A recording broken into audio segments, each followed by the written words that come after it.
तो चलिए हम लोग पॉलिटी का क्लास को अब आगे बढ़ाते हैं। हम लोग ने काफ़ी कुछ पॉलिटी के बारे में पढ़ लिया है। तो हम लोग का ये नेक्स्ट चैप्टर होगा। हम लोगों ने देखा पॉलिटी के बारे में, देखा राज्य व्यवस्था क्या होती है, फिर हम लोगों ने संविधान के बारे में देखा कि संविधान क्या होती है, और संविधान के साथ साथ हम लोगों ने फिर संविधान का विकास देख लिया है, दोनों चरण में देखिए। ठीक है, हम लोग यहाँ तक कर लिए थे। तो हम लोग अब आ गए थे संविधान सभा पे। ठीक है, और संविधान सभा हमारे लिए इम्पोर्टेंट है, इसलिए हमने इसको एक अलग चैप्टर ही बना दिया, संविधान सभा यानी कॉन्स्टिट्यूएंट असेंबली। इससे प्री में भी क्वेश्चन आते हैं और मेंस में भी आ सकते हैं। मेंस का तो ये टॉपिक नहीं है, तो हम लोग इसको पढ़ते हैं, इसको थोड़ा डिटेल में हम लोग पढ़ेंगे और इसको समझेंगे। तो देखिए, सबसे पहले संविधान सभा का मांग कहाँ से स्टार्ट हुआ। ठीक है, बात करें मांग की, तो सबसे पहले मांग इसका तो तिलक ने भी किया था, बाल गंगाधर तिलक ने, लेकिन वो हमारे एग्जाम के लिए नहीं है क्योंकि वो औपचारिक मांग नहीं था। उसके बाद गांधी जी ने भी किया था 1922 में, वो भी औपचारिक नहीं था। और 1928 में हमने देखा नेहरू रिपोर्ट आया था, उसने भी मांग किया था, लेकिन वो भी इम्पोर्टेंट नहीं है। जो वास्तविक जो मांग था वो था, जब हम लोग जब पढ़ेंगे क्या कहता है कि हिस्ट्री, तो वहाँ पर देखेंगे कि स्वराज पार्टी का गठन होता है। ठीक है, स्वराज पार्टी। और स्वराज पार्टी क्या था, जब 1922 में जब असहयोग आंदोलन गांधी जी वापस ले लेंगे तो उसके बाद ये पार्टी बनेगा। जो लोग गांधी जी से असहमत नहीं होंगे, ये हिस्ट्री का पार्ट है। ठीक है, इसने 1934 में पहली बार मांग की। ठीक है, इसके बाद एक एम.एन. रॉय मांग करेंगे। एम.एन. रॉय कौन थे, इस साम्यवादी दल के नेता थे। तो ये भी मांग करते, ये भी 1934 में मांग करते हैं। तो आपके एग्जाम में इसी से क्वेश्चन आएगा। ठीक है, तो आपको यही करना है। और पूछे कांग्रेस ने कब मांग किया था, तो कांग्रेस ने किया था 1935 फैजपुर अधिवेशन में। ठीक है, तो यहाँ पे किसने किया, कांग्रेस ने, और यहाँ पे औपचारिक मांग कांग्रेस ने किया। तो सबसे पहला मांग इन्होंने किया। और बात करें कि अंग्रेज़ों ने कब बात की, तो अंग्रेज़ों ने की सबसे पहले अगस्त प्रस्ताव में। तो अगस्त प्रस्ताव जब आया, ये 1940 में आया था। ठीक है, इस समय वर्ल्ड वार 1 चल रहा था, तो उसको रोकने के लिए, रोकने क्या, भारतीयों के सहयोग के लिए लाया गया था। तो इसमें उन लोगों ने कहा कि भाई जब ख़त्म होगा वर्ल्ड वार तो हम लोग आप लेके संविधान सभा बनाएंगे। तो भारतीय नहीं मानते, बोलते कभी बनाना है तो बनाओ, नहीं तो हम लोग नहीं मानेंगे। ठीक है, तो अगस्त प्रस्ताव था, 8 अगस्त 1940 को आया था। तो इसमें हुआ संविधान सभा की बात। इसके बाद हुआ था क्रिप्स प्रस्ताव आया था। जब अगस्त प्रस्ताव फेल हो गया तो अंग्रेज़ क्या कर रहे थे, प्रस्ताव पे प्रस्ताव लाए जा रहे थे, क्योंकि उनको चाहिए थी सेना पूरी तरह से। जब वहाँ पे जर्मनी में जब हिटलर था तो इतना ज़्यादा वो ताकतवर हो गया था कि वो अंग्रेज हारने के कगार पे थे। उन लोगों को लगता था कि उन लोगों का हार निश्चित है, इसलिए वो लोग भारतीयों को खुश करने में लगे हुए थे। जो वर्ल्ड वार 1 में हमने बताया था, अगर आप लोगों ने इससे पहले वाला वीडियो देखा होगा, तो वहाँ पे क्या था, गांधी जी अंग्रेज़ों का सपोर्ट कर रहे थे, उनको पैसा भी दे रहे थे, उनको सेना भी दे रहे थे। हमने बताया था कि अंग्रेज़ों से ज़्यादा भारतीय सेना मरे थे। तो यहाँ पे भी भारतीय खोज रहे थे, लेकिन भारतीय ने तो इस बार समझ गए थे अंग्रेज़ों की चाल, वो लोग भारतीय को भेज नहीं रहे थे, ना पैसा दे रहे थे। तो इसलिए ये सब वो लोग प्रस्ताव लाए जा रहे थे। इसमें भी कहा कि हम लोग संविधान सभा बनाएंगे, लेकिन युद्ध के बाद बनाएंगे। मतलब वो लोग भारत को छोड़ना भी नहीं चाहते थे। भारत उनके लिए एक सोने की चिड़िया जैसा था, जितना मन उतना यहाँ से धन उठाते रहते थे। वहाँ पे घाटा होता था, यहाँ से वो धन उठाते थे। ठीक है, तो इन्होंने सबसे पहले बात कहा कि निर्वाचित संविधान सभा बनाएंगे, यानी कि एक संविधान सभा बनेगी जिसका निर्वाचन होगा। तो निर्वाचित संविधान सभा की इन्होंने बात की, और ये आया था 11 मार्च 1942 को। ठीक है, तो ये हमारे लिए इम्पोर्टेंट हो जाता है। इसी में बोला गया डोमिनियन स्टेटस भी आपको देंगे। डोमिनियन स्टेटस क्या था कि वो कहते थे कि जैसे कि भारत आपका राज्य रहेगा, आप लोग वहाँ पे राज कीजिए, और हम लोग जो होंगे आपके विदेशी और ये सब देखेंगे, और आप लोग का जो नाम होगा वो होगा कि यूनाइटेड किंगडम ऑफ इंडिया, यानी कि अंग्रेज के अंदर ही भारत होगा। लेकिन भारत अब ऐसा नहीं चाहता था। हमने बताया था कि 1930 में भारत अब आज़ाद होने वाला, बोल दिया कि हम लोग पूर्णतः आज़ाद होंगे। तो ये हो गया। अगर पूछे कि संविधान सभा किस पे बना था, जैसे ये भी आया, लेकिन इस दोनों पे संविधान सभा नहीं बना क्योंकि भारतीयों ने इसको मना कर दिया। सब में बोला जा रहा था कि हम लोग जब युद्ध खत्म होगा तब करेंगे, भारतीय को बोलते थे कि अभी करो। तो जो संविधान सभा बनेगा वो बनेगा, ये इंपॉर्टेंट है, कैबिनेट मिशन के तहत। कैबिनेट मिशन, ये लिख लीजिए कि संविधान सभा जो निर्माण हुआ वो इसी के तहत हुआ। ठीक है, और ये आया था 24 मार्च 1946। इसमें देखिए आता है कि इसमें कौन कौन सदस्य थे। इसमें 3 लोग सदस्य थे। इसमें सबसे पहले क्रिप्स भी होंगे, जो ये क्रिप्स प्रस्ताव वाले थे, स्टेफर्ड क्रिप्स, और यही इसके अध्यक्ष थे। तो ये क्वेश्चन आएगा, ठीक है, अध्यक्ष। एक थे इसमें एवी एलेक्जेंडर, और दूसरे होंगे पैथिक लॉरेंस। पैथिक लॉरेंस, तो ये तीनों नाम आप लोग लिख लीजिए, इससे सवाल आते हैं कि इसमें कौन कौन अध्यक्ष थे, ठीक है। तो इसने क्या कहा कि संविधान सभा बनाएंगे, संविधान सभा, और बोला कि 2 संविधान सभा बनाएंगे, एक भारत के लिए और एक पाकिस्तान के लिए। 2 संविधान सभा की बात की, और कहा कि इस पर चुनाव होगा। चुनाव क्या होगा कि 10 लाख व्यक्ति पर 1 लोग चुने जाएंगे, ठीक है। हालांकि ऐसे चुनाव नहीं हुआ था, चुनाव कैसे हुआ हम लोग अभी आगे देख लेंगे। तो यानी कि इसने कहा कि 10 लाख व्यक्ति पर 1 लोग चुने जाएंगे और वहीं संविधान बनाएंगे, ठीक है। और क्या किया कि राज्यों को इसने 3 भाग में बांट लिया। जैसे भारत में भी क्या था, एक तो प्रांत थे, यानी कि एक तो रजवाड़े थे जहाँ राजा राज करते थे, एक थे अंग्रेजों का प्रांत, ठीक है, इंग्लिश प्रांत। इसमें क्या था, जैसे हमने बताया कि राज्य था, और राज्य के अंदर जैसे 1935 का जब एक्ट आया तो उस समय राज्यों को आज़ादी दे दी गई थी और केंद्र में द्वैध शासन लग गया था, तो ये था। और एक था यूटी, जो सीधा केंद्र के 3 प्रकार के राज्य थे, ठीक है। तो इसने भी इसमें 3 प्रकार के राज्य की बात कही, ठीक है। इसमें इसने कैसे बनाया कि जैसे ये तो ये अभी थे ना, लेकिन इसने जो 3 प्रकार के राज्य बनाए उसमें इसने बनाया था कि एक हिंदू वाला राज्य जहाँ हिंदू बहुल है, खाली हिंदू है। दूसरा मुस्लिम वाले राज्य, मुस्लिम में भी पश्चिमोत्तर का राज्य जहाँ पे पाकिस्तान है वर्तमान में, ठीक है। और एक मुस्लिम बहुल वाला में असम और बंगाल वाला राज्य जहाँ पे आज बांग्लादेश है। तो इसने 3 प्रकार के राज्य बनाए, ऐसे ऐसे राज्य होंगे, और कहा कि ऐसे चुनाव होगा, ठीक है। तो इसी के आधार पे, कैबिनेट मिशन के आधार पे चुनाव हुआ जुलाई 1946 में चुनाव हो गया। देखिए चुनाव कैसे हुआ यहाँ पे। जैसे यहाँ पे जो चुनाव हुआ, यहाँ पे लोगों ने वोट नहीं दिया।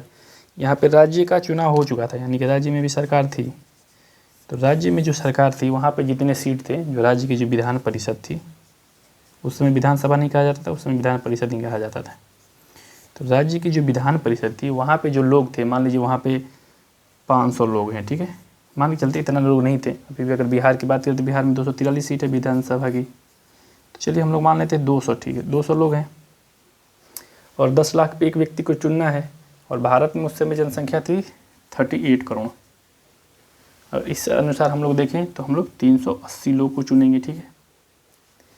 और अगर 200 सीट है, मान लीजिए एक राज्य है वहाँ पे 200 सीट है, जैसे मान लीजिए हम लोग बिहार को लेते हैं, बिहार में 2 सीट है और बिहार की जनसंख्या है 3 करोड़, तो बिहार से चुने जाएंगे 30 लोग। तो 200 जो लोग थे वो लोग चुनेंगे अपने यहाँ से 30 लोगों को। तो ऐसे चुनाव हुआ था, ठीक है। इसमें ऐसा नहीं था कि जो लोग थे सभी लोग वोट देने गए थे, वोट कराना संभव नहीं था, इतना बड़ा राज्य था और ऐसी व्यवस्था नहीं थी, आज के जैसा नहीं था। आज भी कराना इतना मुश्किल हो जाता है। देखते हैं कि एक राज्य का चुनाव जो होता है वो 7-7, 8-8 चरण में होता है। जो बड़े राज्य होते हैं या 4-5 चरण तो हमेशा, तभी छत्तीसगढ़ का हो रहा है तो वहाँ पे 2 चरण में, 3 चरण में चुनाव हो रहे हैं। इसीलिए ऐसे इसका चुनाव हुआ। तो ऐसे ही पूछेगा कि चुनाव कैसे हुआ था, तो प्रत्यक्ष नहीं हुआ था, इस चुनाव को बोला जाता है अप्रत्यक्ष चुनाव, ठीक है। हम लोग जब देखेंगे इसको और थोड़ा सा डिटेल करेंगे कि अप्रत्यक्ष चुनाव क्या होता है। प्रत्यक्ष चुनाव प्रतिनिधि द्वारा, जैसे हम लोग जब राष्ट्रपति पढ़ेंगे तो वहाँ पे देखेंगे अनुपातिक प्रतिनिधित्व की एकल संक्रमणीय प्रणाली होता है, तो वो हम लोग वहाँ पे भी देख लेंगे। तो ये समझिए कि यहाँ पे प्रत्यक्ष चुनाव होता है, ऐसे चुनाव होता है, ठीक है। और चुनाव जो हुआ था वो सांप्रदायिक आधार पे भी हुआ था। सांप्रदायिक यानी कि सीट जो था वो आरक्षित था, मुस्लिम के लिए, सिख के लिए, SC/ST के लिए। चलिए इसको मिटाते हैं और उसको देखते हैं कैसे कैसे सीट था, कितना सीट था। तो आप लोग इतना समझ गए कि क्या हुआ है, कैबिनेट मिशन के आधार पे चुनाव हुआ जुलाई 1946 में। और उसके बाद संविधान सभा का जो गठन हुआ वो लिख लीजिए, वो गठन हुआ 9 दिसंबर 1946 को, ठीक है। अब इसको और डिटेल करेंगे, इसके बाद 11 दिसंबर को क्या हुआ, 13 दिसंबर को क्या हुआ, सब देखेंगे। तो आप लोग ये लिख लीजिए कि चुनाव हुआ, और चुनाव ऐसे हुआ, अप्रत्यक्ष चुनाव हुआ सांप्रदायिक आधार पे, और फिर संविधान सभा का गठन हुआ 9 दिसंबर 1946 को। और जो संविधान सभा ने जो पूरा कार्य किया वो किया 26 नवंबर 1949 तक इसने कार्य किया, ठीक है। चलिए इसको मिटाते हैं और थोड़ा सा और डिटेल करते हैं, इसको अच्छे से समझते हैं। और तो हमने बताया कि उस समय भारत में 38 करोड़ जनसंख्या थी, ठीक है। तो अगर 10 लाख पे एक करते हैं तो ऐसे 380 होंगे, तो कुल मिला के कितना सीट थी, तो वो थी 389, ठीक है। ऐसा करना जरूरी पड़ गया, जैसे 38 करोड़ ही लोग थे, 38 करोड़ से थोड़ा ज़्यादा भी थे, लेकिन उस समय प्रांत जैसे राज्य भी थे, तो राजा से भी 10 लाख पे लेना हर जगह तो ज़रूरी तो है नहीं कि वहाँ पे 10 लाख ही होंगे, कहीं 5 लाख होंगे, कहीं 12 लाख होंगे। तो ऐसे करते करते 389 सीट हो गई, ठीक है। देखिए 389 सीट को कैसे बांटा गया, इसमें से 292 जो सीट था वो लिया गया 11 प्रांत से। उस समय 11 प्रांत थे भारत में, 11 राज्य। आज कितने राज्य हैं, 28 राज्य हैं, 8 यूटी हैं। 4 जो सीट थी वो थी यूटी से, यूटी को बोला जाता है चीफ कमिश्नरी, उस समय बोला जाता था। तो 4 चीफ कमिश्नरी से ये कितना हो गया 296, और बचा गया हमारे पास 93, तो ये लिया गया रियासतों से, ठीक है। तो ऐसे चुनाव हुआ सबसे पहले। और देख लीजिए इसमें क्या किया गया, इसमें आरक्षण दे दिया गया। देखिए आरक्षण कैसे दिया गया, जैसे कितने सीट हो गए 292 + 4 296 सीट जहाँ चुनाव होने वाले हैं, ठीक है। बाकी ये तो रियासत तो भाई अपना राजा भेजेंगे, तो राजा में तो चुनाव का कोई मतलब ही नहीं है, राजा अपने अनुसार चुनते थे लोगों को। राजा ने पहले शुरू में तो राजा लोग गए भी नहीं चुनाव में भाग लेने, बाद में फिर वो लोग जाएंगे, तो भी हम लोग देखेंगे अभी इसमें क्या हुआ कैसे। तो देखिए तो ये कितना हो गया 296 लोग। हमने बताया था कि सांप्रदायिक आरक्षण था, तो आरक्षण में देखिए क्या था, 215 जो था वो सामान्य वर्ग के लिए था आरक्षण, मतलब इसमें सामान्य वर्ग हुआ, इसमें मुस्लिम वगैरह सब हो गए। इसमें 73 जो था वो मुस्लिमों के लिए था, मुस्लिम में केवल लीग के लिए। जो कांग्रेस था वो मुस्लिम यहाँ पे खड़ा नहीं कर सकता था, केवल यहाँ पे लीग खड़ा कर सकती थी। जो 4 था इसमें 4 था सिख के लिए, और 2 था एंग्लो इंडियन के लिए, एंग्लो इंडियन के लिए, ठीक है। ये था। और देखिए और क्या था इसमें, जैसे सामान्य में क्या था, इसमें भी जैसे SC ST भी था, हमने बताया था कि SC ST को भी आरक्षण चाहिए था, तो इसमें SC ST को था 33 आरक्षण। और बात करें SC ST के बाद फीमेल भी थी, तो फीमेल को था 12 आरक्षण, ठीक है। तो देखिए हम लोग कैसे कर रहे हैं इसको, यहाँ पे फिर ऐसे हो गया, ठीक है। आज भी SC ST को आरक्षण है, कितना आरक्षण है आप लोग बता दीजिए, अगर आप लोग को पता होगा तो। आज जो सीट है लोकसभा में वो कितनी सीट है, वो है 550, पहले 552 था, तो अब 2 घट गया, एंग्लो इंडियन वाला जो था वो हटा दिया गया अब 104 संविधान संशोधन से। आगे का विषय हम लोग आगे देख लेंगे इसको। तो देखिए ये क्या हुआ 389 सीट हो गया। और जो ये लोग जो चुने गए थे, यही लोग केंद्र में मतलब केंद्र में काम भी कर रहे थे। जब तक वो संविधान बनाते थे तब तक बनाते थे, जब संविधान नहीं बनाते थे तो फिर वो जैसे आज विधानसभा चलती है वैसे संसद में लोकसभा की तरह ये लोग कार्य करते थे, ठीक है। तो ये हो गया।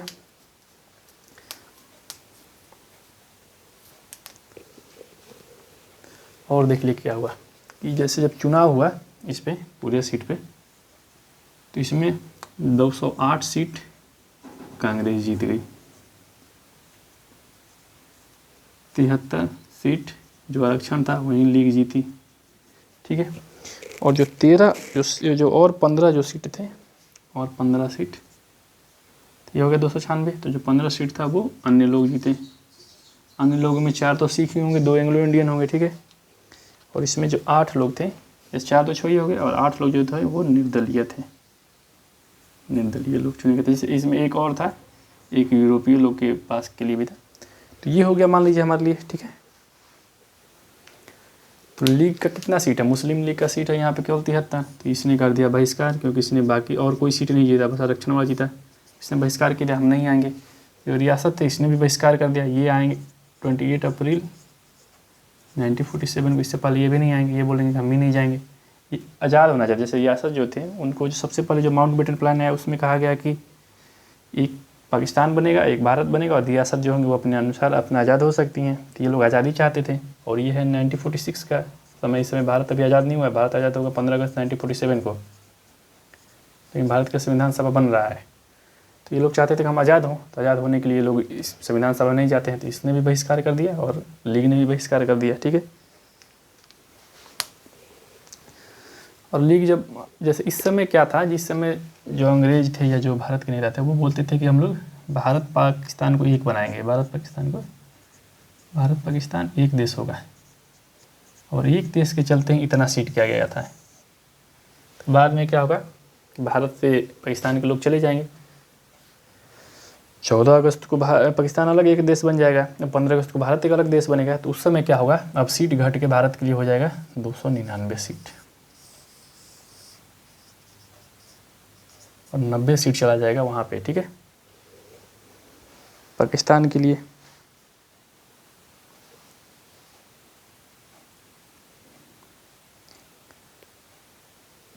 तो देखिए 299 सीट हो जाएगा। इसमें क्या होगा कि 229 जो सीट है ये भारतीयों के लिए हो जाएगा आरक्षण।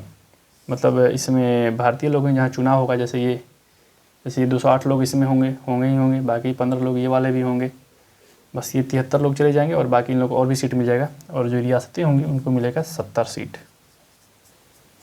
3 सीट जो, और जो 23 जो सीट है रियासतों की वो चली जाएगी पाकिस्तान के साथ। कुछ रियासतें पाकिस्तान के साथ भी जाएंगी। ठीक है, कुछ तो जैसे जूनागढ़ वाली रियासत हुई या फिर हैदराबाद हुई, तो और भी चाहती थी, भारत में होकर भी वो चाहती थी जाना।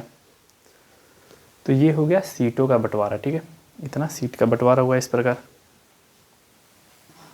देखिए इतना डिटेल जरूरी नहीं है, इतना आप बस इतना 389 सीट याद कर सकते हैं, जिसमें 208 सीट्स कांग्रेस जीती, 73 ये जीती, और ये आप लोग थोड़ा सा तोड़ सकते हैं, 93 रियासतों को मिला। ये भी इंपॉर्टेंट नहीं, थोड़ा ज़्यादा फैक्ट हो जा रहा है, लेकिन हम लोग जब करेंगे क्लास तो कंप्लीट ही करेंगे, ताकि हम लोग का कोई भी क्वेश्चन एग्जाम में नहीं छूटे। चलिए ये सब सीट का बंटवारा हो गया। तो हम लोग देखते हैं कि बैठक कैसे हुआ और कब हुआ। तो पहली बैठक जो होगी वो होगी 9 दिसंबर 1946 को। ठीक है, और यहाँ पे क्या होता है कि अब बैठक हुई, इतने लोग बैठे हैं। ठीक है, 389 लोग, तो उन लोगों के लिए, उसमें कुछ लोग नहीं थे, मान लीजिए 300 लोग ही थे, इसमें केवल 207 ही लोग आए थे, सभी लोग नहीं आ पाए थे, सभी लोग एक जगह थे नहीं, तो 207 लोग थे। 207 लोग बैठेंगे तो उनकी कोई अध्यक्ष बनेगा। तो यहाँ पे क्या किया गया कि सच्चिदानंद सिन्हा, और इससे काफ़ी क्वेश्चन आते हैं, बहुत इंपॉर्टेंट ये। ठीक है, इनको बनाया गया अस्थाई अध्यक्ष। ये अध्यक्ष तो थे उस दिन के लिए, लेकिन ये अस्थाई नहीं थे। ठीक है, अस्थाई कौन बनेगा, बाद में राजेंद्र प्रसाद बनेंगे, वो भी देखेंगे हम लोग। और एक क्वेश्चन आता है फ्रैंक एंथोनी। जैसे लोगों को तो सच्चिदानंद सिन्हा पता होता है, लेकिन फ्रैंक एंथोनी नहीं पता होता है, और ये थे अस्थाई उपाध्यक्ष। ठीक है, तो सच्चिदानंद सिन्हा बन गए अस्थाई अध्यक्ष, और ये हो गए। ठीक, और इसमें 207 लोग शामिल थे, जिसमें 9 महिला थी। बात करें टोटल महिला इसमें 299 सीट में, तो 15 महिला थी। ठीक है, 15 महिला से भी आता है कौन कौन थी, जैसे इसमें अमृता कौर होंगी, हम लोग देखेंगे अभी, और भी हम लोग के पास आते जाएगा। ठीक है, फिर क्या हुआ, जब अगला बैठक हुआ 11 दिसंबर 1946 को। देखिए सबसे पहले जब ये बैठक हुआ तो लोगों ने अपने मतलब चुनाव कराने के लिए जो सबसे वरिष्ठ लोग थे, जैसे सच्चिदानंद सिन्हा वहाँ पर सबसे वरिष्ठ थे, उनको लोगों ने अध्यक्ष बना दिया कि भैया आप अध्यक्ष बन जाइए, और फिर हम लोग आपस में चुनाव कर लेंगे, और जिसको अध्यक्ष बनाना होगा उसको हम लोग अध्यक्ष बना देंगे। तो जब चुनाव हुआ तो इसमें अध्यक्ष चुना गया 11 दिसंबर 1946 को चुनाव हुआ, 2 दिन बाद, और इसमें अध्यक्ष बन गए राजेंद्र प्रसाद, और यही अस्थायी रूप से अध्यक्ष रहे जब तक से भारत में जब तक संविधान नहीं लागू हुआ। संविधान जैसे ही लागू हुआ इनको राष्ट्रपति बना दिया गया, क्योंकि संविधान सभा के अध्यक्ष थे, तो बहुत बड़ा पद था, तो इनको और भी बड़ा पद दे दिया गया उससे भी। ठीक है,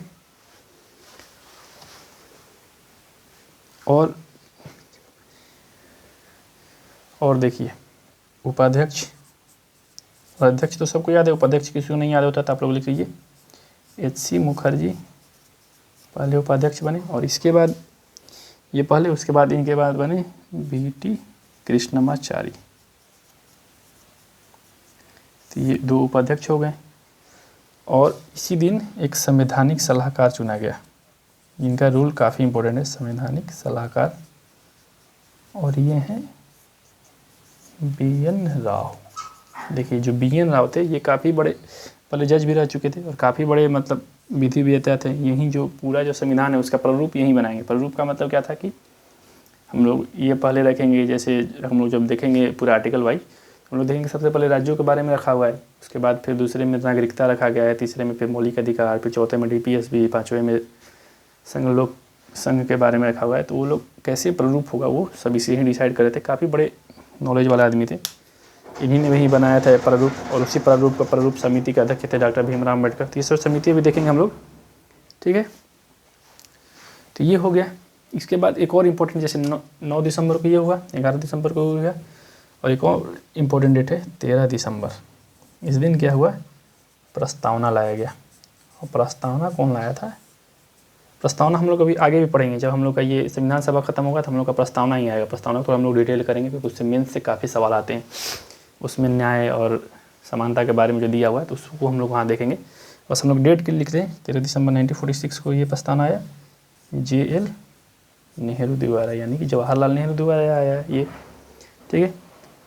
और जो ये स्वीकार किया गया वो स्वीकार किया गया 22 जनवरी 1947। प्रस्तावना क्या था, जैसे मान लें कि संविधान हो गया पूरा प्रारूप। जैसे कोई बुक होता है तो आप लोग अगर बुक का फर्स्ट पेज दिखेगा तो उसमें लिखा रहता है कि भाई हम बुक ये इसी चीज़ के लिए लिखे हैं, ये राइटर है वो उसका ये मन में है, उसी को प्रस्तावना कहा जाता है कि जो बुक है उसका उसमें पूरा निचोड़ होता है। तो यही लिखे थे प्रस्तावना, और ये अमेरिका से चुराए थे, ठीक है। अभी प्रस्तावना हम लोग और डिटेल करेंगे आगे। तो ये हो गया। इसके बाद हम लोग और देखते हैं कैसे कैसे बैठक हुआ, कितने बैठक हुए हैं, कितने सत्र रखे गए, और फिर संविधान कैसे बना, कब लागू हुआ, सारा हम लोग अभी देखेंगे। अभी काफ़ी डिटेल करेंगे ये क्लास, ताकि हम लोग का एक भी संविधान सभा से आप लोग कोई भी एग्ज़ाम, पुराना या नया जो भी एग्ज़ाम है, आप लोग कहीं से भी क्वेश्चन पढ़िएगा और देखिएगा। अगर आपका एक भी क्वेश्चन अगर इस लेक्चर से छूट रहा होगा तो आप लोग कमेंट कीजिएगा। एक भी कोई ऐसा क्वेश्चन नहीं होगा जो आपका संविधान सभा से, UPSC हो या कोई भी एग्ज़ाम आप लोग दे, वहाँ से एक भी क्वेश्चन यहाँ से नहीं बाहर जाएगा, ठीक है। आप लोग बस इसको सही से लिखते रहिए। चलिए और थोड़ा डिटेल करते हैं, इसको मिटाते हैं। तो चलिए देखिए संविधान निर्माण कैसे हुआ। संविधान निर्माण तो इसको देख लेते हैं, संविधान निर्माण कैसे हुआ। तो देखिए 9 दिसंबर को पहली बैठक हुई, ठीक है। 9 दिसंबर 1946 को। जो अंतिम जो बैठक होगी वो होगी 26 नवंबर। अंतिम बैठक नहीं, मतलब संविधान इस दिन बन जाएगा 1946 को। अंतिम बैठक जो होगी संविधान की होगी 24 जनवरी 1950 को, और इसी दिन संविधान पे सभी जो लोग थे वो हस्ताक्षर करेंगे और संविधान को 26 जनवरी से कर दिया जाएगा, ठीक है। तो देखिए इतना दिन तक ये संविधान बना, ठीक है। तो इतना दिन बनने में कितना लगा, 2 साल 11 माह और 18 दिन, ठीक है। और इसके लिए इसमें 2 बैठक हुई, 3 वाचन हुए, कौन कौन से हम लोग ये भी देख लेंगे, और 12 सत्र रखा गया। कहीं कहीं 11 लिखा रहता है लेकिन 12 ही होगा, आप लोग 12 ही लिखिएगा, ठीक है। 12 सत्र या 12 अधिवेशन हुए। बात करें 2 बैठक की, तो पहली बैठक 9 दिसंबर, और जो अंतिम बैठक थी वो हुई 24 जनवरी 1950 को, और जो पहली बैठक हुई वो हुई 9 दिसंबर 1946 को। तो ये हो गया। 3 जो वाचन हुए, वो जो वाचन हुए तो पहला वो हुआ था 4 नवंबर 1948 से ये चला था 9 नवंबर 1948 तक। तो देखिए क्या हुआ था, जैसे 9 दिसंबर 1946 को बैठक हुई, फिर कुछ दिन इधर बैठक चला, ये बैठक चलेगा 23 दिसंबर तक, और संविधान का प्रारूप दे दिया जाएगा लोगों को पढ़ने के लिए, और फिर बैठक बंद कर दी जाएगी। और फिर अगली जो वाचन होगी वो होगी 4 नवंबर को। अब सब लोग प्रारूप पढ़ लिए होंगे, सब लोग समझ गए होंगे, क्योंकि बहुत बड़ा बुक है, दुनिया का सबसे बड़ा संविधान है, उसको समझने में टाइम लगेगा। तो समझने के लिए लोगों को 1 साल का टाइम दे दिया गया कि चलिए 1 साल तक आप लोग उसको पढ़िए, समझिए क्या करना है क्या नहीं करना, आप लोग उस पर लिखिए।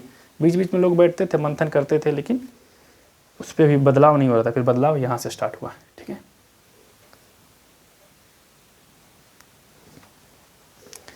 3 वाचन हुए। ठीक है, फिर दूसरा जो वाचन हुआ वो हुआ 15 नवंबर 1948। बीच में बैठक हुआ करता था, ऐसा नहीं था, लेकिन उसमें बदलाव अभी नहीं कर रहे थे, बस पढ़ा जा रहा था, लोग समझ रहे थे। ये हुआ 17 अक्टूबर 1949 तक। ये सबसे बड़ा वाचन चला। पूछे कि सबसे बड़ा वाचन कौन चला, तो दूसरा वाला चला 15 नवंबर से 17 अक्टूबर तक। ठीक है, और ये जो हुआ तीसरा हुआ वो 14 नवंबर 1949 से 26 नवंबर 1949, जब संविधान लागू हो गया। और 12 सत्र हुए, जिसमें इसमें जो पहला सत्र था वो हमने बताया कब हुआ है। ठीक है, वो जो चला वो 9 दिसंबर से 23 दिसंबर 1946 तक ये पहला सत्र चला। ठीक है, उसके बाद हमारे लिए अब 12 सत्र लिखना इंपॉर्टेंट नहीं, हम लोग यहाँ पे 11वां सत्र लिख लेते हैं। 11वां जो सत्र चला वो चला था 14 नवंबर से 26 नवंबर 1946 तक। यानी कि ये 12 सत्र क्या थे कि जैसे कुल मिला के 165 दिन तक सत्र चला। ठीक है, 2 साल 11 महीना 18 दिन में 165 दिन ही बस केवल सत्र चला, बाकी दिन छुट्टी रहता था। जैसे कोई अगर कुछ नया, जैसे आज मान लीजिए फंडामेंटल राइट पे बात करना है, तो उसके बाद उसको छुट्टी दे दिया जाता था कुछ दिन की, आप लोग पढ़िए, इसको समझिए, फिर हम लोग आएंगे तो बहस करेंगे उस पर, और फिर उस पर बदलाव होता था। और बाकी जो दिन था ये लोग बैठते थे और वो लोग फिर संसद की तरह कार्य करते थे। ठीक है, तो ये हुआ। और जो अंतिम जो सत्र था 12वां सत्र, ये जो चला था वो लास्ट डेट पे चला था, यानी कि 24 नवंबर 1949 को, 1950 को, जहाँ पे सभी लोग मिलके साइन किए। देख लीजिए क्या क्या हुआ था इसमें। तो इसमें हमारे लिए इम्पोर्टेंट डेट क्या है, संविधान जब लागू हुआ तो 26 नवंबर 1949 को संविधान बन के तैयार हो गया था। इस दिन कुछ कुछ अनुच्छेद लागू भी हो गए थे, हम लोग आगे देखेंगे कौन कौन सा अनुच्छेद लागू हो गया था। दूसरा इम्पोर्टेंट है 24 जनवरी 1950। एक और इम्पोर्टेंट है 9 दिसंबर, 11 दिसंबर, 13 दिसंबर, हम लोग देख लिए। इस दिन क्या हुआ था कि हस्ताक्षर हुआ था, और हस्ताक्षर में 308 लोगों ने हस्ताक्षर किए थे। बाद में और लोग भी जोड़ दिए गए, जैसे संविधान जब सभा बन गया तो 299 सदस्य थे, बाद में और भी सदस्य जोड़ते चले गए। ठीक है, और 26 जनवरी 1950 को संविधान लागू हो गया। तो ऐसे करके हमारा संविधान लागू हो गया। ठीक है, जब 26 नवंबर को संविधान लागू हुआ तो उस समय 22 भाग थे, 8 अनुसूची थी, 9, 10, 11, 12, जो अभी 12 अनुसूची है। तो 12 अनुसूची हम लोग देखेंगे 9 कब लागू हुआ, पहले संविधान संशोधन में लागू हो गया। 10वां देखेंगे हम लोग। ठीक है, 11वां 12वां 73 74 में लागू हुआ, तो हम लोग वो सब अभी आगे देख लेंगे। और उस समय था 395 अनुच्छेद। अभी भी 395 अनुच्छेद हैं गिनती में, लेकिन अगर ऐसे करें तो वो 450 का अनुच्छेद चला गया है। उस समय हम लोग देखेंगे कैसे होता है। जैसे 21 है एक अनुच्छेद, तो वहीं पे एक नया अनुच्छेद जोड़ दिया गया 21A, और ये जो होता था ये नया अनुच्छेद होता है। ऐसे बहुत सारे अनुच्छेद जुड़ेगा, हम लोग देखते रहेंगे क्लास में आगे जैसे क्लास पढ़ेगा। तो ये हो गया संविधान कैसे बना, जो जो इम्पोर्टेंट डेट था। अब हम लोग करेंगे कि संविधान में जो था उसमें समिति बनाई गई थी। जैसे मान लीजिए कोई अगर काम है, जैसे संघ है, जैसे राज्य हैं और केंद्र है, दोनों के बारे में अगर कुछ देखना है तो उस पर समिति बना दी गई। उसके अध्यक्ष जवाहरलाल नेहरू को बना दिया गया। जैसे फंडामेंटल राइट में क्या क्या देना है, मौलिक अधिकार, उस पर बना दिया गया समिति। ये सब हम लोग देख लेते हैं कि कैसे कैसे समिति बना और उसमें कौन कौन अध्यक्ष थे। जो भी इंपॉर्टेंट है वो सारे हम लोग समिति देख लेंगे, ताकि हम लोग का आसान हो जाए। इसमें प्रारूप समिति से हमेशा क्वेश्चन आता है। जो भी फैक्ट इंपॉर्टेंट है, जहाँ से क्वेश्चन आते हैं, हम लोग सभी करेंगे आज। तो चलिए हेडिंग डाल लीजिए, संविधान की समितियां। संविधान सभा की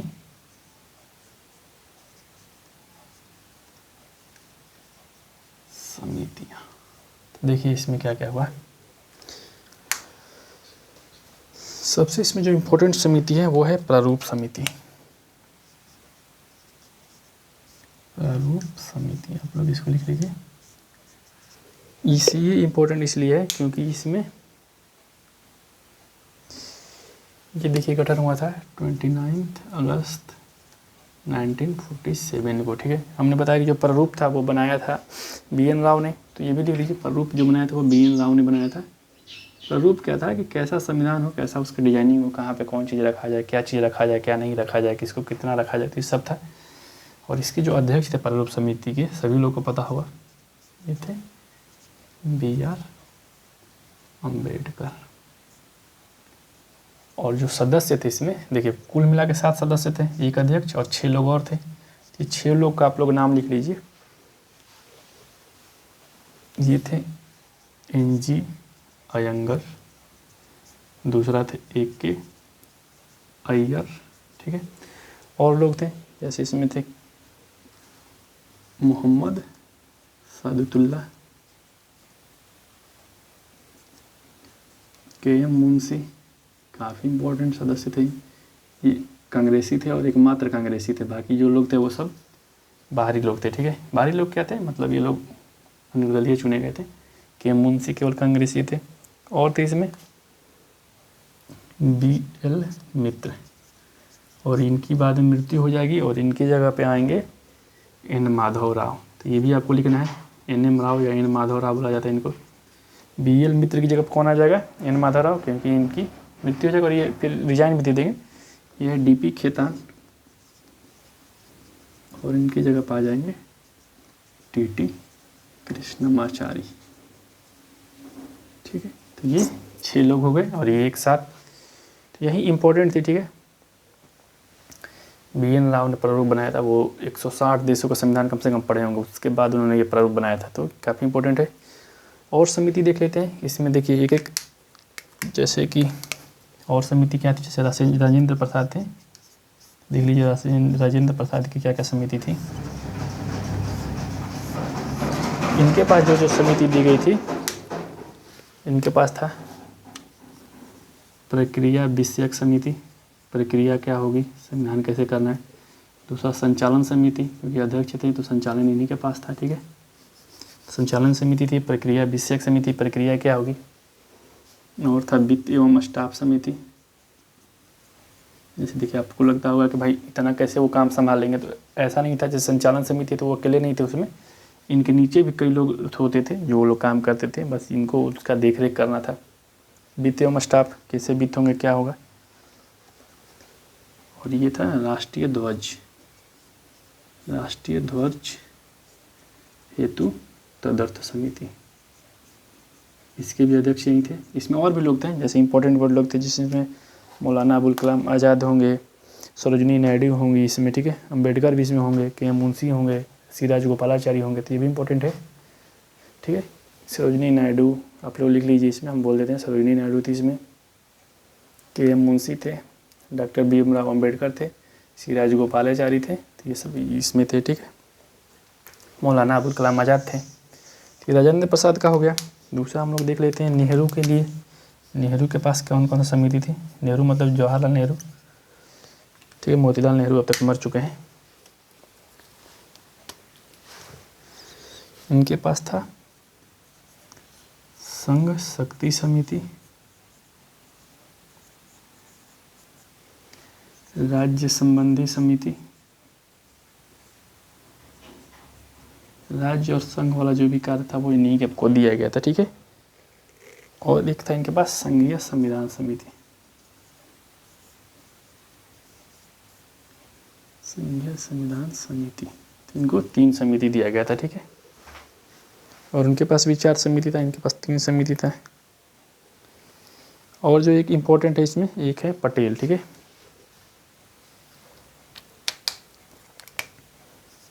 पटेल यानी कि सरदार वल्लभ भाई पटेल। 3 ही लोग मेन थे, देखिए राजेंद्र प्रसाद जो राष्ट्रपति बनेंगे, नेहरू जो प्रधानमंत्री बनेंगे, और जो पटेल थे यही बनेंगे आगे। इन्हीं को प्रधानमंत्री बनाया गया था, लेकिन फिर गांधी जी के चलते नेहरू बन गए और ये गृह मंत्री होंगे, ठीक है। तो ये तीनों लोग काफ़ी उस समय इंपॉर्टेंट रोल में थे। इनको भी 3 समिति दिया गया था। इनको जो समिति दिया गया था वो प्रांतीय संविधान समिति, संघीय संविधान समिति, संघ वाला जितना आपको दिखेगा, चाहे राज्य संघ जहाँ होगा वो सब इनके पास होगा, नेहरू के पास। और जो प्रांत जो होगा, प्रांतीय संविधान समिति, ये इनके पास होगा, यानी कि रियासतों से जो मिलाना होगा वो इनके पास होगा, ठीक है। और होगा FR यानी कि मौलिक अधिकार, फंडामेंटल राइट, व अल्पसंख्यक समिति, अल्पसंख्यक समिति, ये होगा इन्हीं के पास। ठीक है, इसमें और आता है जैसे FR में जो उप समिति थी तो ये था JB कृपलानी के पास, FR पे उप समिति, और अल्पसंख्यक पर जो उप समिति होगी वो होगा HC मुखर्जी। HC मुखर्जी हमें बताया, HC मुखर्जी कौन थे, यानी कि जब भी फंडामेंटल पर राइट बात होगा तो JB कृपलानी को लिया जाएगा, पटेल को लेकर जाया जाएगा। जब भी मतलब जो प्रारूप बना रहे हैं जब भी फंडामेंटल राइट पर बात करेंगे तो उनको FR समिति से मिलना होगा। और कुछ समिति का प्रोग्राम लिख लीजिए, हम बोल देते हैं। जैसे पूर्वोत्तीय सीमांत जनजातीय समिति था, उसमें गोपीनाथ बरदोलई थे। असम के लिए जो था वो AB ठक्कर थे, आप लोग लिख लीजिए इसका नाम। कार्य संचालन जो समिति था वो KM मुंशी थे। और बात करें प्रत्यक्ष पत्र की जो समिति थी वो कृष्णा स्वामी अय्यर थे। संविधान सभा का कार्यकरण जो था वो GV मावलंकर थे, और जो सदन का था वो पटाभी सीतामढ़ी में गया थे। तो आप लोग इसको रोक रोक के लिख लीजिए, ये भी इम्पोर्टेंट समिति है। ठीक है, तो ये हमारा संविधान सभा हो गया। ठीक है, अब हम लोग क्या करते हैं कि संविधान पर जितने लोगों ने टिप्पणी किया है उससे भी सवाल आते हैं, तो वो लोग हम लोग देख लेते हैं। ठीक है, तो आप लोग इसको हेडिंग डाल लीजिए, यहाँ पर लिख लीजिए संविधान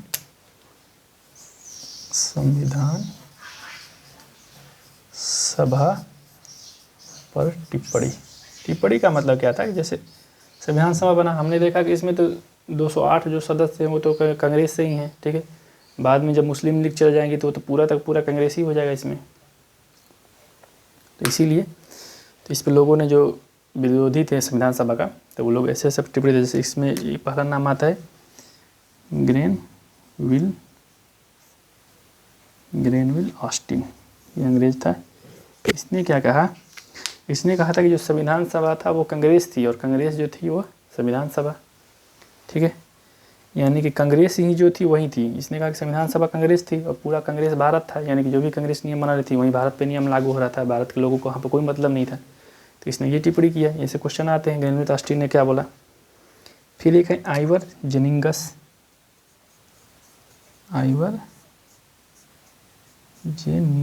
आप लोग इनका भी नाम लिख लीजिए। इन्होंने क्या कहा कि अल्पसंख्यक के हित और भावना को कम करके आंका गया। ऐसा इसलिए इसने कहा, मुस्लिम कम थे। इस पे बाद में फिर जब राजेंद्र प्रसाद जब अध्यक्ष बनेंगे तो वो वहाँ पे सभी लोग का लिस्ट दिखाएंगे, देखिए इतने मुस्लिम हैं, इतने ये लोग हैं, तो वो लोग इसका खंडन करेंगे। यानी कि इसने कहा कि जो अल्पसंख्यक के हितों को कम करके आंका गया। आप लोग ये लिख लीजिए। ठीक है, राजेंद्र प्रसाद ने क्या कहा, राजेंद्र प्रसाद ने कहा कि जो संविधान जो है वो बेजान है। ठीक है, और इसमें जान कौन डालेगा, ईमानदार लोग डालेंगे, क्योंकि संविधान में जो चीज़ लिखा हुआ है उसको बाद में हम लोग देखेंगे, जब इंदिरा गांधी आती है, जवाहरलाल नेहरू आते हैं, चाहे अन्य जब आएंगे तो वो लोग अपने हिसाब से उसको तोड़ेंगे। हम लोग अभी आगे करेंगे। ठीक है, काफ़ी डिटेल में हम लोग क्लास करेंगे, तो हम सब चीज़ देखेंगे कैसे कैसे क्या क्या, वो सारा स्टोरी भी समझेंगे। तो उन्होंने इसीलिए कहा कि बेजान है। अगर ईमानदार लोग होंगे तो अच्छा से यूज करेंगे, अगर ख़राब लोग होंगे तो उसका यूज ख़राब करेंगे। इसी में अब्दुल कलाम आज़ाद आएंगे, वो कहेंगे 15 वर्ष तक लिए हम लोग जो वयस्क मताधिकार है उसको ख़त्म कर देते हैं। ठीक है, क्योंकि लोग जो थे वो धार्मिक आधार पे, या फिर जैसे लोग जो वोटिंग करते हैं, आप भी अगर गाँव में देखेंगे अभी भी, तो उस ज़माने की तो बात ही अलग है, वो वोटिंग होता है जाति के आधार पर, धर्म के आधार पर। तो इसीलिए वो ऐसा चाहते थे। सुभाष चंद्र बोस थे, वो तो कहते थे कि 15 साल तक तो लोगों का भागीदारी हटा देते, साम्यवादी शासन लाते हैं, सैन्य शासन करेंगे, फिर उसके बाद लोगों को देंगे अधिकार। तो ये सब था। तो ये हमारा हो गया कंप्लीट। संविधान सभा में जितने भी सवाल आ सकते हैं, आप लोग पूरा जितना भी प्रीवियस ईयर का कोई भी किताब आप लोग उठा के बनाइए क्वेश्चन। ये भी क्वेश्चन आपका कोई भी बाहर नहीं जाने वाला है संविधान सभा से। चलिए, कल हम लोग क्या करेंगे कि थोड़े सा राष्ट्रीय प्रतीक देख लेंगे, और उसके बाद हम लोग संविधान का स्रोत देख लेंगे, उससे भी क्वेश्चन आता है संविधान का स्रोत क्या क्या है। और इसके बाद हम लोग जो भी अनुच्छेद हैं, भाग हैं, वो सब देख लेंगे, क्योंकि हमने बताया कि संविधान में 22 भाग 18 अनुच्छेद थे उस समय। तो हम लोग ये सब करके और उसके बाद हम लोग एंटर कर जाएंगे। संविधान का भाग देख लेंगे, संविधान का अनुसूची देख लेंगे, और हम लोग देख लेंगे संविधान का स्रोत क्या है, कुछ संविधान में जो प्रतीक लिखा है वो देख लेंगे। तो यहाँ से हमारा ये कंप्लीट हो जाएगा। चलिए आज का लेक्चर बस इतना ही रहने देते हैं। धन्यवाद। आप लोगों को लेक्चर समझ में आ रहा होगा।